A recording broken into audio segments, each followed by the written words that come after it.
I'm John Heilman. And I'm Mark Halpern. With all due respect to Donald Trump, there's no wall that can keep this out. Ooh, there was a mosquito. I don't want mosquitoes around me. I don't like mosquitoes.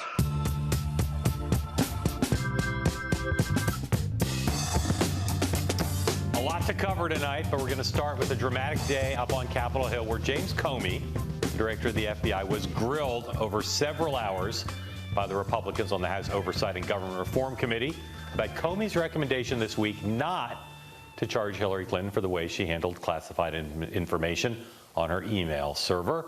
For more than 4 hours, Comey answered questions about the Bureau's year-long investigation, which Republicans say held Clinton to a different and lower standard than other government employees. Comey all day was cool and confident as he over and over gave virtually no ground to critics of his view of the case.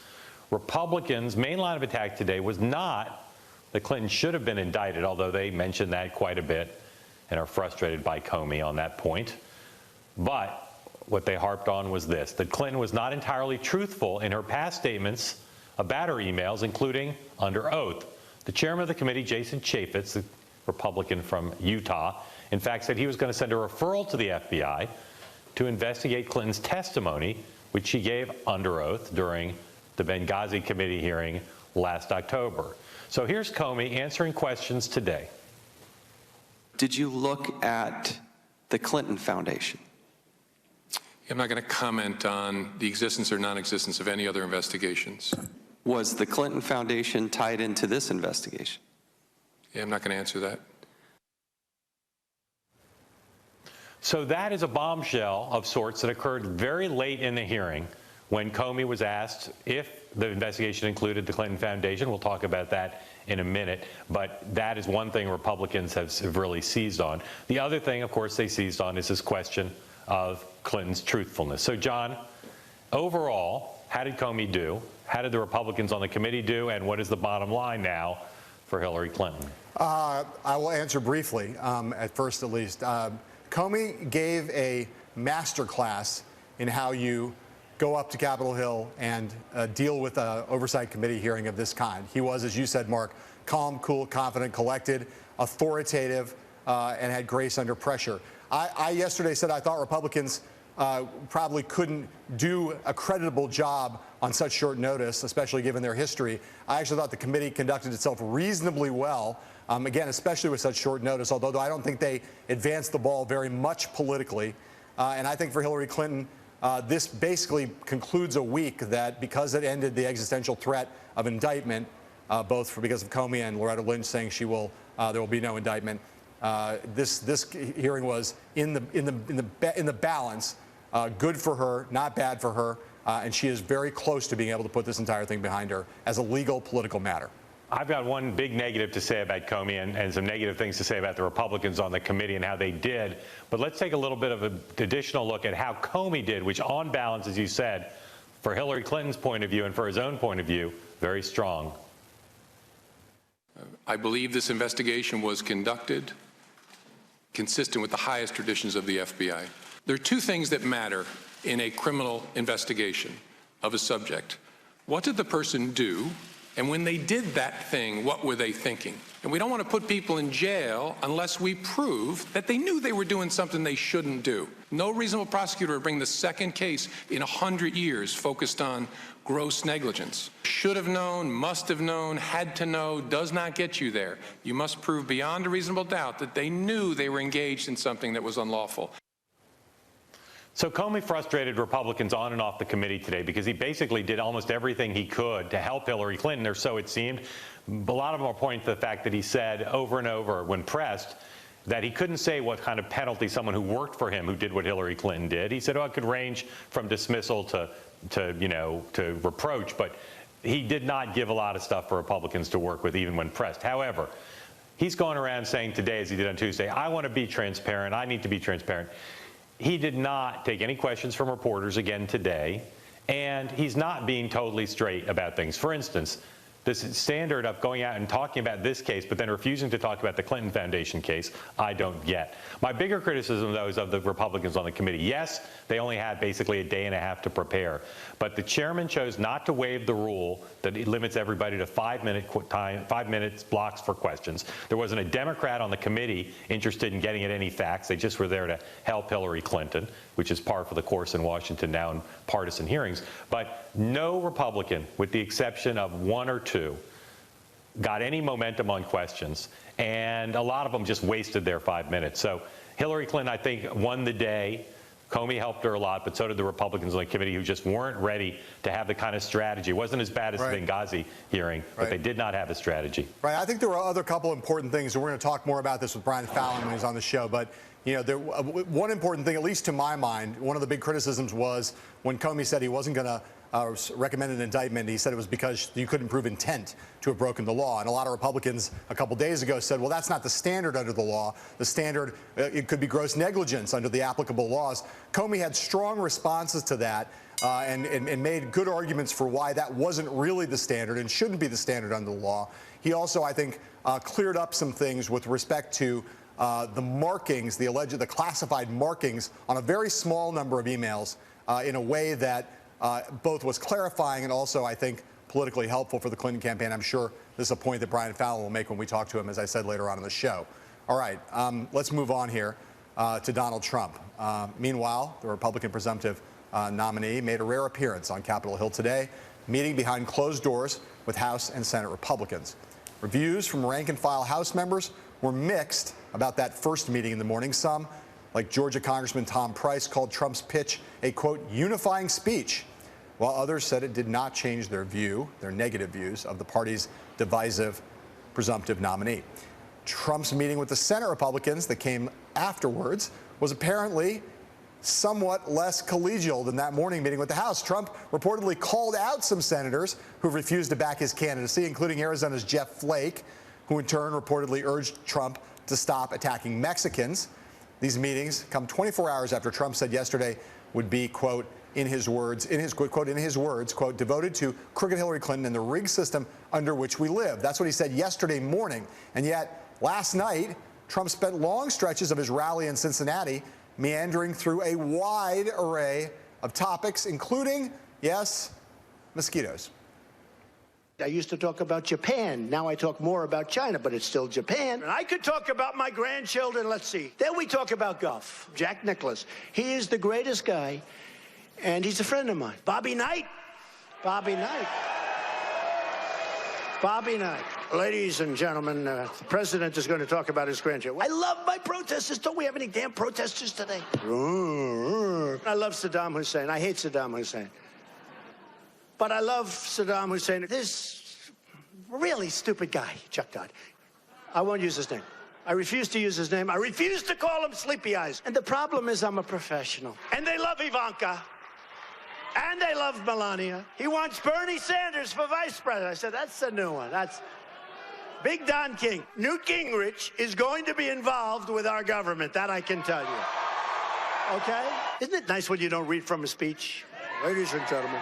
Thank you very much for being here. I bought Turnberry. Maybe I'll open it on November 7th, the day before the big day. My boy, I love you. Come up, Eric, come up. I love you, my boy. I love the swing and I look thin. Well, relatively thin, okay? The Democrats, ooh, there was a mosquito. I don't want mosquitoes around me. I don't like mosquitoes. All right, so Mark, last night that speech got, let's say, mixed reactions from Republicans, and then today Trump also got mixed reactions from congressional Republicans. So at this hour, in the last, let's say, 12 hours or so, 16 hours, 18 hours, has Trump helped or hurt his efforts to unify the Republican Party under his leadership? It's extremely mixed. I think on balance, he's doing fine. Getting Ted Cruz, the meeting with the House Republicans, and the general rallying around the anti-Clinton reality that Trump represents. I think on balance, he's having a good week so far in terms of unifying. But the outliers and his picking fights with some Republican senators today, it's just not helpful. But the truth is, if Trump picks a good running mate, here I go into my broken record mode. Picks a good running mate, has a good convention, has a good first debate, he'll have all the unity he needs, he wins. And if he doesn't execute on those three, a meeting on Capitol Hill is not going to make any difference. Yeah, well, I look. If you look at the reporting coming out of those meetings today on Capitol Hill, I think there's no question that on balance he helped himself. Again, the reaction of House members more positive than the reaction of some of the Senate Republicans.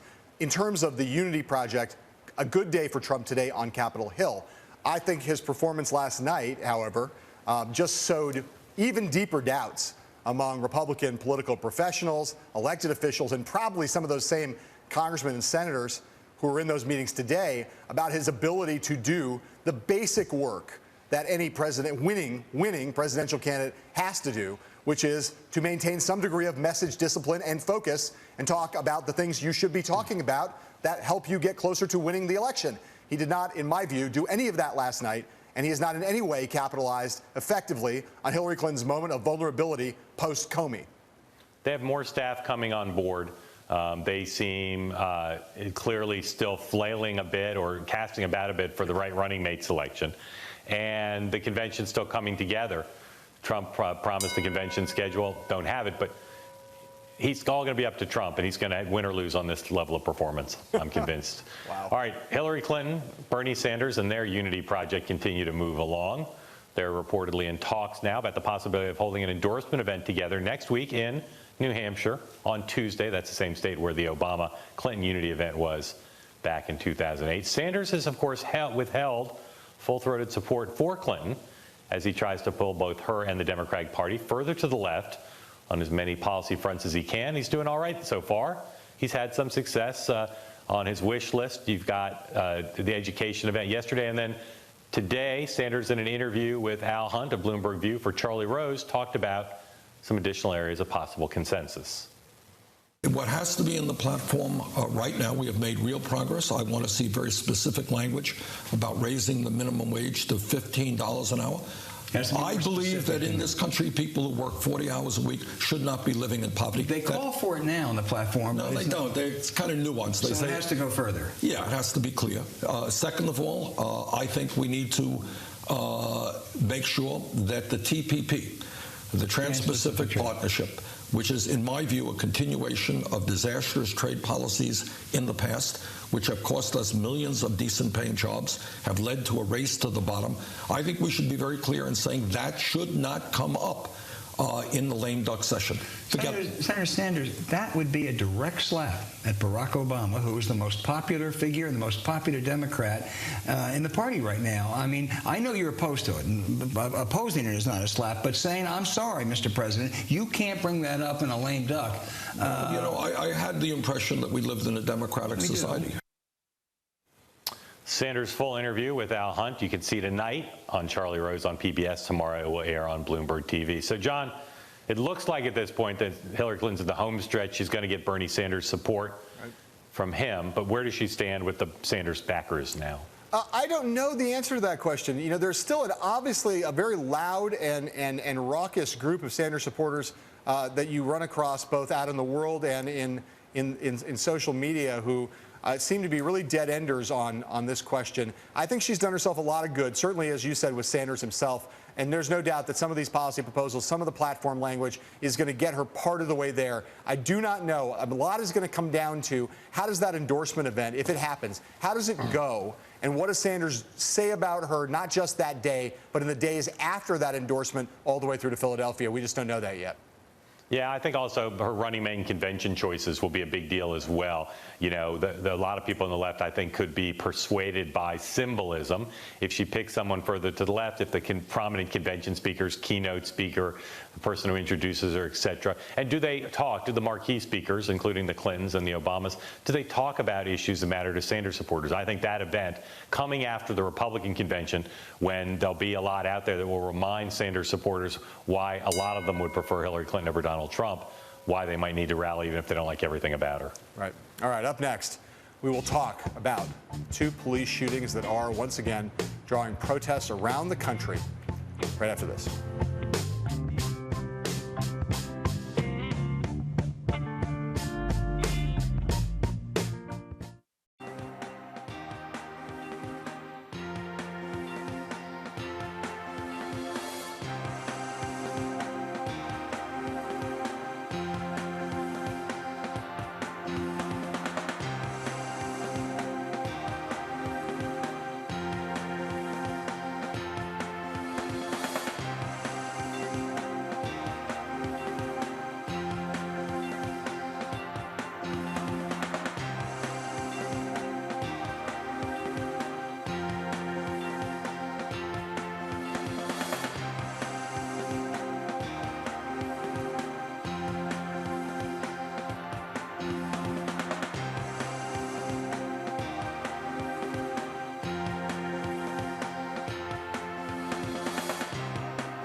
the past 48 hours, 2 more American cities have been convulsed by the fatal shootings of African-American men by white police officers, raising yet again the emotional debates that have vexed this country all too often over police tactics and accountability, and of course, race in America. The first shooting happened Tuesday night in Baton Rouge.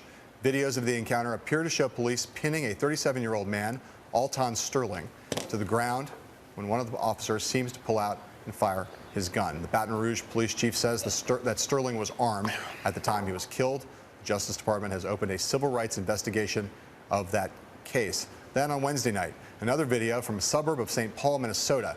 After getting pulled over for a broken taillight, 32-year-old Philando Castile was shot by police in the front seat of a car while his girlfriend and her young daughter were also inside the vehicle. Castile reportedly had a concealed carry permit and told the officer that he had a firearm in the glove compartment. Joining us now from Princeton University to talk about all this is Eddie Glaude, the university's professor of religion and African American studies and chair of the Center for African American Studies as well. Professor Glaude, good to have you. What are, just give us a sense, what are we to make of these two shootings, and what are the implications of them? It seems like this is an incredibly familiar thing we're going through once again. Just give us an overview of what you think. Well, I think it confirms for us that we have a crisis in policing in this country, that we need to do more than just simply talk about common sense policing. We need to talk about what's at the core of these shootings, and that I think it's a set of assumptions about who black people are, and how those assumptions inform fears and how those fears are justifications for this kind of behavior. It's very hard to talk about. You know, it's very hard to wrap one's mind around this. For me, it confirms what I've been arguing, and that is that there's a value gap at the heart of American society, and that value gap is the belief that white people matter more than others. And we see this over and over again in these sorts of instances. Even the Minnesota governor said that if this was a white couple in the suburbs of St. Paul, that they would still be the driver would still be alive, and so. It's devastating, and I'm really angry. You know, I'm really trying to manage my emotions because it reflects in some way, John and Mark, this idea of the precariousness of what it means to be black in this country. That anytime you walk out of your house, you don't know if that's going to be the last time you breathe your last breath, simply because you're black. And I'm a professor at Princeton. Yeah. Professor, it's been an extraordinarily emotional period for everybody, and the fact that the video from this morning is just so heartbreaking. Let's just focus for a moment on positive. What is a city or a state or anybody doing that you've seen that gives you some hope that there's best practices out there that people can adopt? To be honest with you, I'm not in that mode yet. No examples tend to come to mind. I'm still thinking about Alton Sterling's son and him weeping. I'm still thinking about Diamond Reynolds' daughter, her 4-year-old daughter. Can you imagine? In that moment, the 4-year-old daughter is saying, "Mommy, I'm here for you. Don't worry, Mommy," that she finds the resources within herself to try to console her mother in the face of this tragedy. So I haven't tried to reach for examples out there of policing in which we've addressed or examples that illustrate that some police force has actually addressed the fundamental racist assumptions informing policing in this country. I'm trying in some significant way, Mark and John, to kind of manage what it means to be a father who's worried about his son. And it's something that I think I need to say this to you guys and to your public, right? I don't think it's hard to imagine what it's like for African Americans. Whenever someone they love leaves the house, you have to be concerned that they're going to come back home. You have to be worried that they're going to come back home.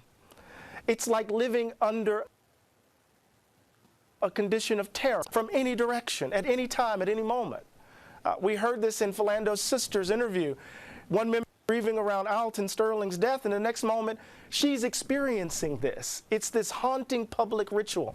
So I don't have any examples to bring to you of good policing in this country. I'm sure there are, but none come to my mind in this moment. Professor Gilad, we have about 1 minute here. President Obama posted on Facebook saying, you know, we need better community policing. We also have to solve the underlying fissures. Is this something that is this problem something that presidential leadership can solve, or is this got to be a bottom-up solution if there's going to be a solution?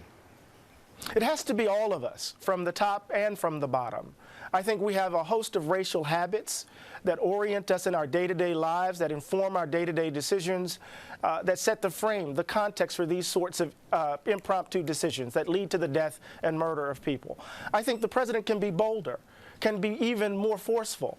He hasn't, for a variety of reasons, reasons that he may know and reasons that I may offer. But I think we need to collectively, to echo James Baldwin, we need to collectively look at the ugliness of who we are, honestly, and confront it if we're going to ever make substantive change in this country. I think I'm doubtful that we can do it, but I'm hopeful that perhaps a few of us, a relative few of us, will actually do it. But all right. I'm trying to keep it together, guys. All right. Well, good luck with that. And obviously, we're all feeling it. Eddie Glaude, thank you for coming on. Coming up, more from Donald Trump's day on Capitol Hill when we get back.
With us now, our regular pal on the program, Dan Senior, the Republican strategist who advises Paul Ryan, amongst others. Dan, I'm wondering what you think of the status of, 72 hours in here, of Comey's decision to not recommend indicting Hillary Clinton, and where that leaves her and leaves the race overall. Well, obviously, choosing not to indict is a win for Hillary, but the statement that he made yesterday was just chock full of material that in any conventional campaign would be severely problematic, severely damaging for Hillary Clinton. I still think it could potentially be, but far less so, because Trump has inserted himself into the last 48 hours that in a way that's inexplicable to me, and has lit up a whole bunch of issues, from whether or not Saddam Hussein is a good guy or a guy, or whether or not he supports or supports counterterrorism or not, and then revisiting this the Jewish Star controversy. So, but look, if Donald Trump were not our nominee and Hillary just had the last couple of days like she did, our nominee would be up 10 points.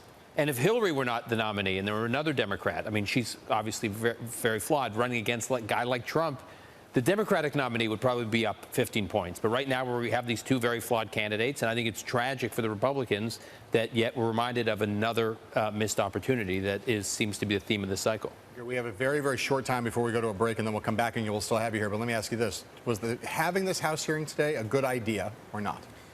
Look, I think that what Congress is trying to get into here are legitimate issues, including whether or not Hillary Clinton lied before Congress when she's testified in the past. So they have a right to do it. I generally think as a political matter, these hearings never work out that well, as we saw with Benghazi. Dan, sit tight. We're going to come back and talk more right after this.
We're back with Republican strategist Dan Senor, and also joining us from Washington, D.C., National Review editor Eliana Johnson, who has a new story out about Ted Cruz's expanding political operation. Dan, we were just talking about the Comey hearing today.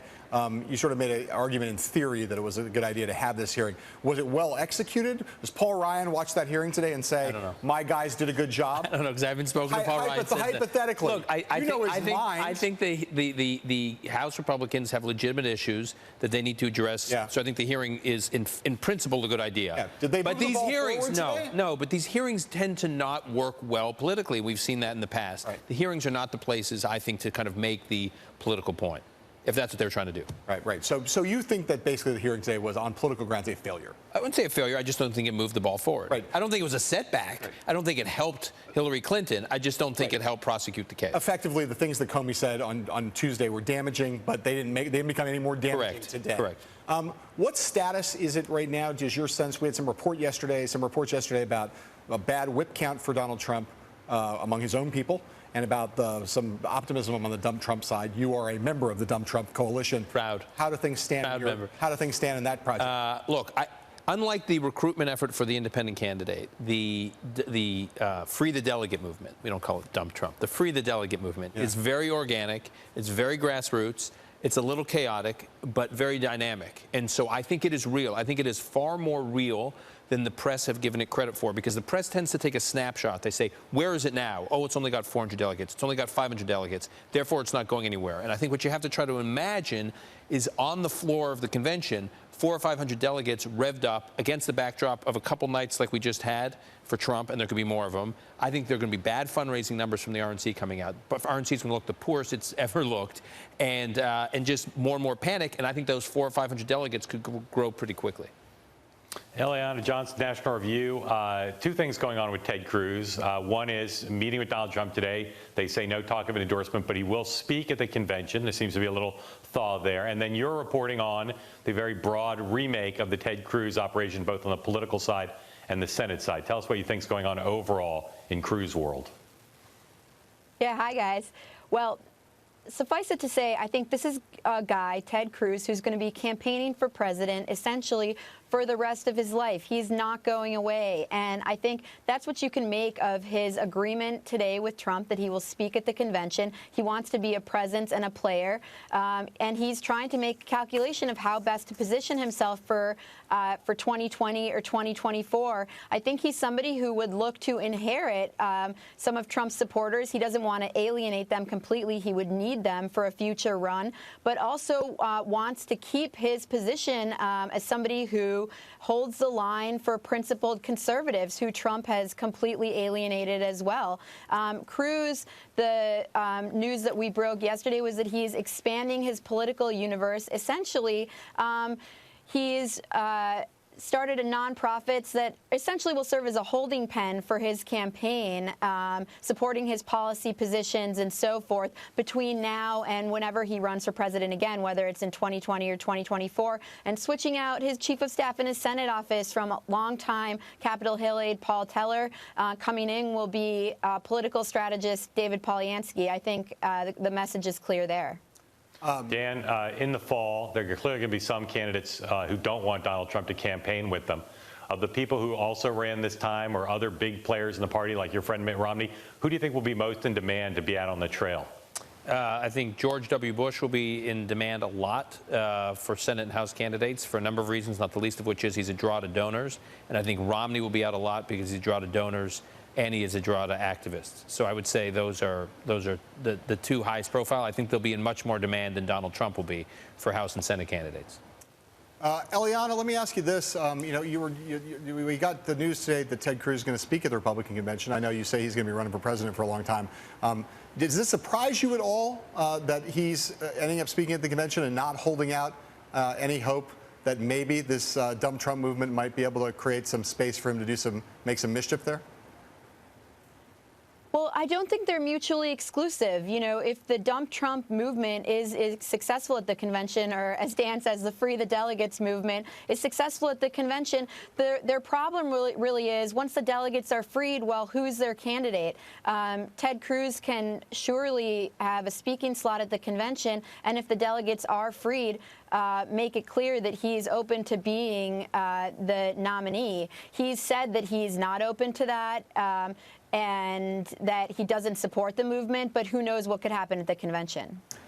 Dan, let me ask you this question just because you're a good member of the tribe. You are a Jewish person.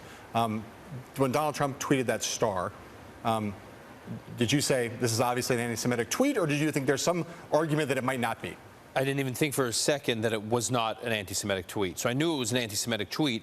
My mind just raced to, did he actually consciously upload this graphic, or was this done for him and he doesn't really know what's going on?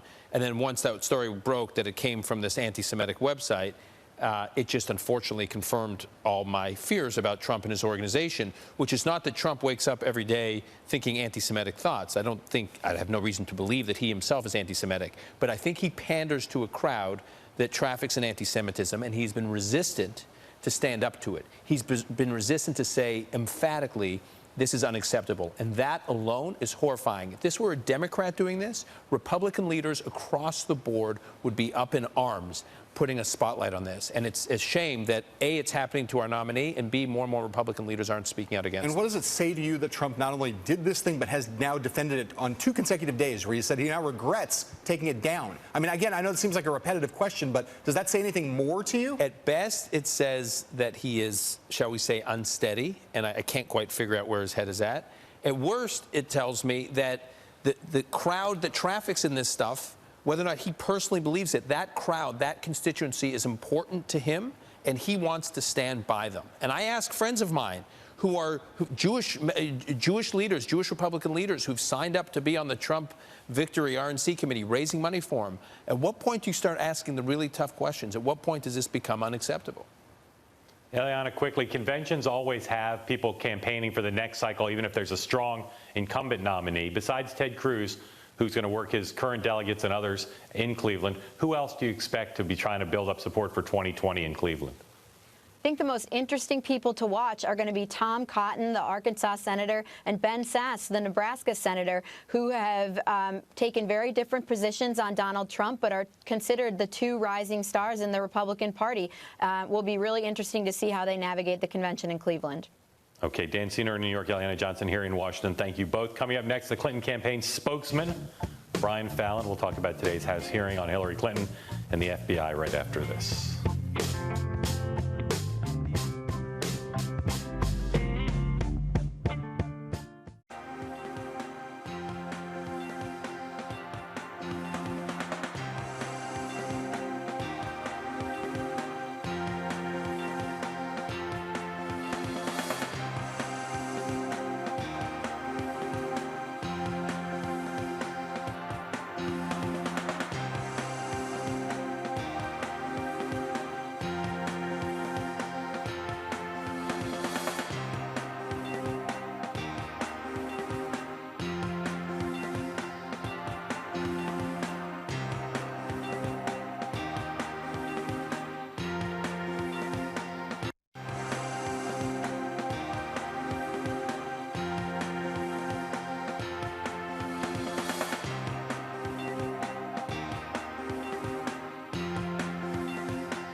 Joining us now from the fancy new camera at Hillary Clinton's Brooklyn headquarters, her national campaign spokesperson, Press Secretary Brian Fallon, who is going to be trying to turn this entire exchange into a victory lap on the parts of today's hearing that he liked. But I'm going to try to head that off, Brian, by asking you first about something that happened at the very end of the hearing when James Comey was asked if there was an investigation now into the Clinton Foundation separate from the concluded email investigation, and he wouldn't answer. Do you have any reason to believe that there is an ongoing investigation by the FBI and the Justice Department into the Clinton Foundation? I personally have no knowledge to that effect, and as someone that used to work at the Justice Department, I can tell you that the normal practice is to not answer that question one way or the other, regardless of whether there is actually an investigation or not. So a no comment in that situation doesn't really tell you anything. Brian, you've had this hearing today. I know your view is that Republicans did themselves no good today and that this is probably a very good day for Hillary Clinton because that would be what you say. But hearing Trey Gowdy have Director Comey go through all the places where he found, through their investigation, facts that he believes are at odds with what she said over the course of the year. How can that not be politically devastating to Hillary Clinton? Well, John, I thought that later on in the hearing, under further questioning, the director actually contextualized a lot of those answers and actually brought into alignment a lot of the statements that we heard from him at his press conference earlier this week compared to the statements that Hillary Clinton has been making all along. So he affirmed, for instance, that is his belief that she set up this arrangement as a matter of convenience. He completely disputed the idea that there was any analogy to be drawn between her situation and David Petraeus or former FBI, CIA Director John Deutsch. He explained that even though he had previously said a few days ago that there appeared to be some emails that had markings on them, that those documents were improperly marked, and that even somebody who is well steeped in classification rules might look at that document and not judge it to be classified. So on one point after another, I felt like he actually fleshed out some of his points from the other day, and a lot of the apparent contradictions between what he said at that press conference and what Hillary Clinton has been saying all along were actually squared. Brian, so again, let me come back to some of the things that where there are an awful lot of things, though, that were those contradictions, not contradictions, where there's still what the committee found or what the FBI found and what Secretary Clinton has claimed for a long time, that all the emails were turned over, that although on the classification markings, you're right that there was some clarification brought to bear there, but he still claims that dozens upon dozens of what should have been classified emails were sent and received by the secretary. How do you deal with, again, what's clearly going to be a sustained assault by Republicans, Donald Trump, and now campaign ads featuring the director saying she didn't tell the truth on repeated occasions? Well, actually, I think that what is going to linger in the mind most in terms of the voters is the bottom line decision that the FBI reached, which was that there was no willful intent to commit any wrongdoing here, and as a result, the case is closed with no further charges. I think that's what matters here. I think that the discussion of this issue for the last several months has been animated by the fact that there's been an ongoing Justice Department review, and it's been that prospect, that unknown potential about what may come of that review that has sort of enlivened the discussion of this. So now that that is taken off the table, I think that a lot of this now is reduced to a partisan back and forth, and I think that the hearing today actually blew up on the Republicans. I think in general, if a couple of days ago Director Comey put the emphasis on all the areas where he wished Hillary Clinton would have acted differently, I thought today, because of the way that the Republicans conducted the hearing, he actually was in the position of having to justify and defend his position about not going forward with the case. And as a result, we got a lot of positive information here that backed up a lot of what we've been saying for several months. So I really think that they blew this opportunity. And I think that to the extent that Republicans continue to try to keep the focus on this, I think that voters just won't go for it, because the bottom line is that this case is closed as far as the career officials at the Justice Department are concerned. Brian, let me ask you about one thing which seems to be a discrepancy. I'm sure you can clear it up. Your camp suggested that in order to make sure that FOIA was completely complied with and public record completeness, that Hillary Clinton had her lawyers read through all of her 60,000 emails, meticulously dividing them from the personal, from the governmental, and the business ones, and that all the business ones were turned over. Comey says they didn't read them. They looked at the headers and they did word searches. Is Comey right, and did the campaign misrepresent how complete that search was? I think the search was pretty darn complete. In addition to looking at headers and doing keyword searches for a wide range of terms that would capture any work-related correspondence, they did read a large number of them. But Brian, I'm sorry, the proof is in the pudding. Reading a large number of them is not the same as reading all of them. And according to the FBI, they missed a lot which weren't handed over, meaning the record wasn't complete. Yeah, but I think that what the director said a couple days ago and affirmed again today was that there was no evidence that there was any deliberate effort or willful effort to conceal anything or hold back any emails. It's not a matter of trying to conceal. It's a matter of a responsibility to the public to leave behind a complete record.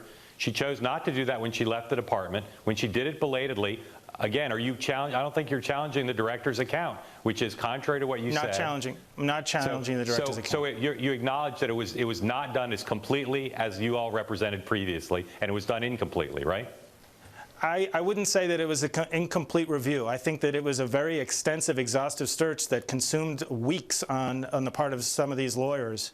And if you think about what they ended up turning over, more than 55,000 pages, all having to be printed out, this was a very exacting process. But I don't challenge. I'm not challenging the director's comments on that, Mark. They did a fine job, but an incomplete job, and short of what they were responsible for, and short of what you all represented. I'm happy to say as we conclude. Brian Fallon, thank you. Mark? Sorry, we cut him off there. We're going to talk to former Congressman Anthony Weiner up next. And remember, if you're watching us in Washington, D.C., you can now listen to us on the radio at Bloomberg 99.1 FM. We'll be right back.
Here with us now is Anthony Weiner, the former Democratic congressman from New York and the husband of longtime Clinton aide Huma Abedin. We have to say that just because, you know, it's just full disclosure because she works for Hillary Clinton. We're going to talk about Hillary Clinton. What's your partner doing today? He was like, he had us like over the shoulder of Comey. Yeah, what's wrong with that?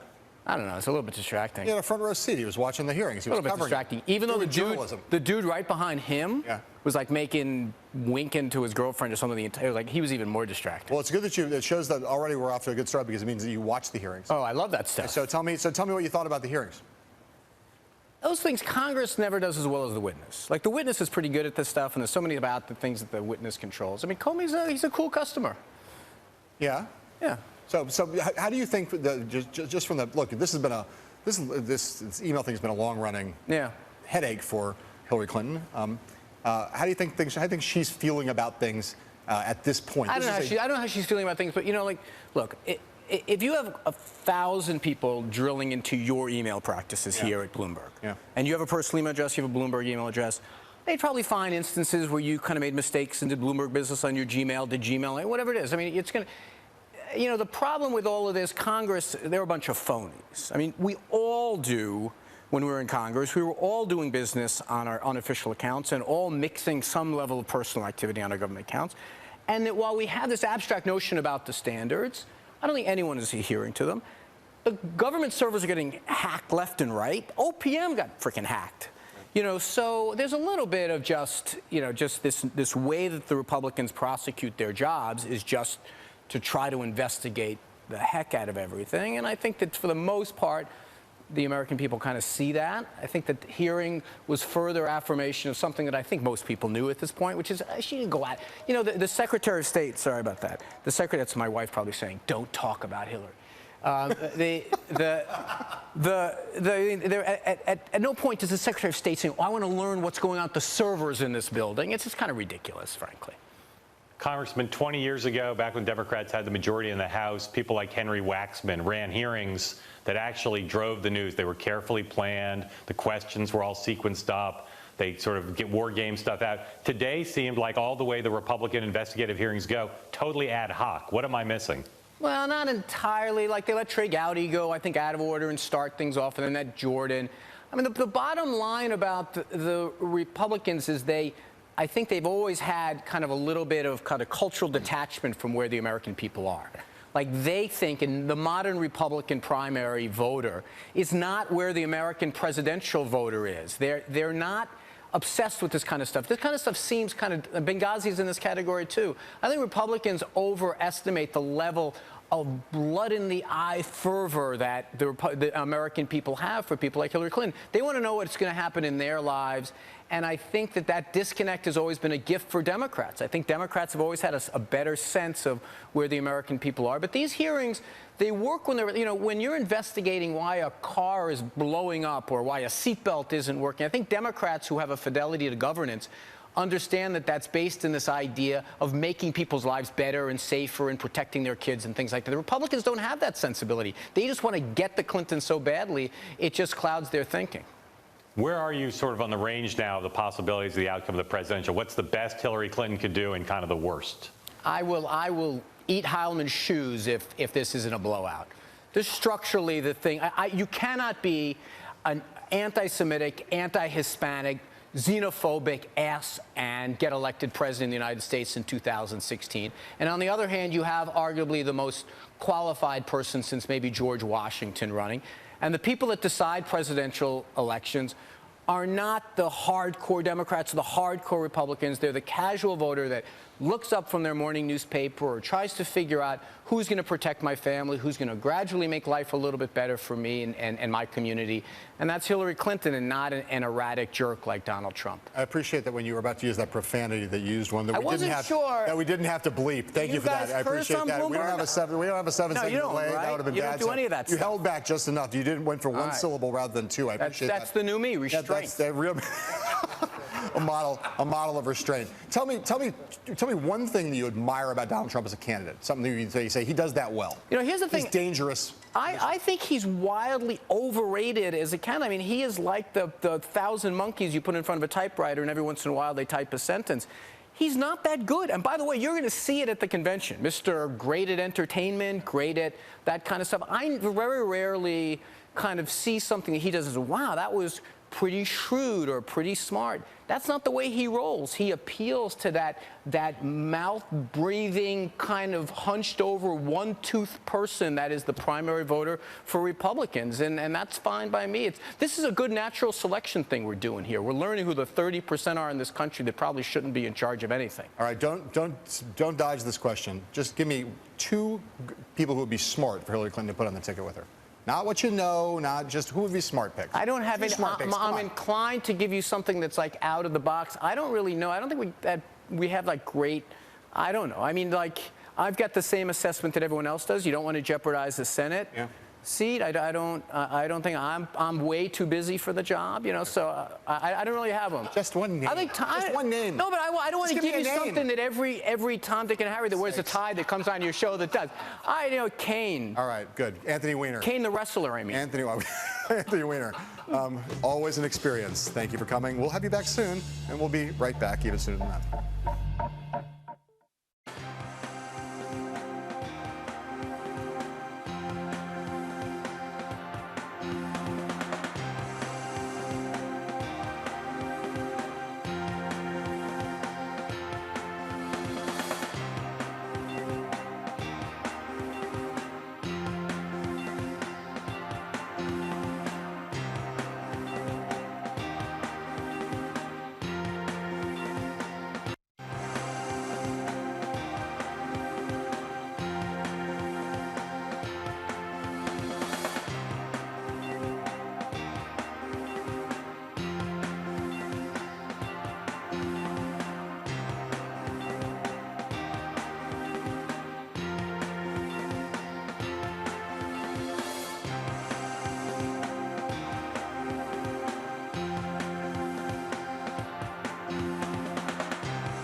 Lots more on Donald Trump's day here in Washington on our website, BloombergPolitics.com. Coming up on Bloomberg Radio, First Word Asia, and on Bloomberg TV, the former NFL linebacker, now a Silicon Valley executive, Patrick Willis. That is on Bloomberg West.